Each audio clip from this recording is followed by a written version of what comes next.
দেশের অন্যান্য জেলার মতো তীব্র শীত বইছে উত্তরের জেলা গাইবান্ধায়। তীব্র শীতে দুর্ভোগ কিছুটা বাড়লেও উপলক্ষ হয়েছে গ্রাম বাংলার ঐতিহ্যবাহী পিঠাপুলির স্বাদ নেয়ার। তাই শহর থেকে গ্রাম অঞ্চলে বেড়েছে পিঠার কদর। ফুটপাত থেকে শুরু করে অলিগলির ভাসমান দোকানে পিঠা বিক্রি করছেন মৌসুমী ব্যবসায়ীরা। চিতই, ভাপা, মেরা বা স্থানীয়ভাবে পরিচিত চোয়া পিঠা সহ নানা স্বাদের পিঠা মিলছে এসব দোকানে। চিতই পিঠাগুলো হচ্ছে শীতকালের ঐতিহ্যবাহী পিঠা। শীতকাল ছাড়া এই পিঠাগুলো পাওয়া যায় না। পিঠের স্বাদই আলাদা। পিঠের সাথে বিভিন্ন প্রকার ভর্তা থাকে, সরিষা ভর্তা, আলু ছালা, শুটকি ছালা, আরও কয়েক প্রকারের ভর্তা আছে। খুব ভালো লাগে। শীতের সময় দেখা যায় মানুষের ঠান্ডা বেশি থাকে, তো এই পিঠাগুলো খেতে মানুষ বেশি পছন্দ করে ঠান্ডার সময়। গরম গরম পিঠাগুলো খেতে শীতকালের সময় বেশিরভাগ এই পিঠাগুলো পাওয়া যায়। তো এই পিঠাগুলো খাওয়ার জন্যই আমরা মূলত গাইবান্ধার বিভিন্ন জায়গায় ভিড় জমাই।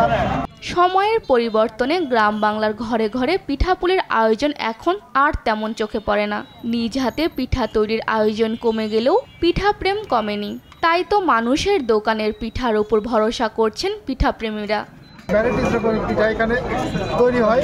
আমরা সকলেই যারা শহরে বসবাস করি তারা সকলেই খুব আনন্দের সহিত আসি বিভিন্ন জায়গায় পিঠা খাওয়ার জন্য। এটা আমরা খুব এনজয় করি। চিতই পিঠার সাথে বিভিন্ন রকমের যে ভর্তা তৈরি হয়, শুটকি ভর্তা, ধনিয়া পাতির ভর্তা, তিলের ভর্তা, সরিষা ভর্তা, এই ভর্তাগুলো দিয়ে পিঠা সত্যি মুখরোচক এবং আমরা সবাই খুব এনজয় করি। সন্ধ্যা হলে আমাদের এখানে পিঠা খাওয়ার অনেক জোর সবাই আসে এবং এখানে অনেক ভিড় জমে। এই খাবারটা খুব মানুষের জনপ্রিয় এবং এখানে 4-5 প্রকার ভর্তার আইটেম আছে। এই পিঠেগুলো অনেকে নিয়ে যায়, বাসায় নিয়ে যায়। আবার আমরাও সন্ধ্যা হলে এখানে পিঠে খাওয়ার জন্য আসি এবং আমাদের খুব ভালো লাগে। ক্রেতার চাহিদা অনুযায়ী খেজুরের গুড়, ধনেপাতা ও কাঁচামরিচ দিয়ে ভাপা পিঠা বানানো হয়। চিতই পিঠার সঙ্গে পরিবেশন করা হয় সরিষা ও শুটকি সহ বিভিন্ন পদের ভর্তা। গরম গরম পিঠা পেয়ে ক্রেতারাও দারুণ খুশি।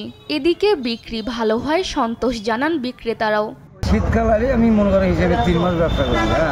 এই 3 মাস ব্যবসা করলে আমার চলে, কিন্তু এটা 2004 সাল থেকে আমি করি এটা ব্যবসা। এইবার মনে করি চালের দামটা বেশি হয়, আমার মনে করেন ব্যবসাটা চলে যাচ্ছে। সব কিছু জিনিসের দাম বেশি, এই জন্যই সমস্যাটা দাঁড়াবে।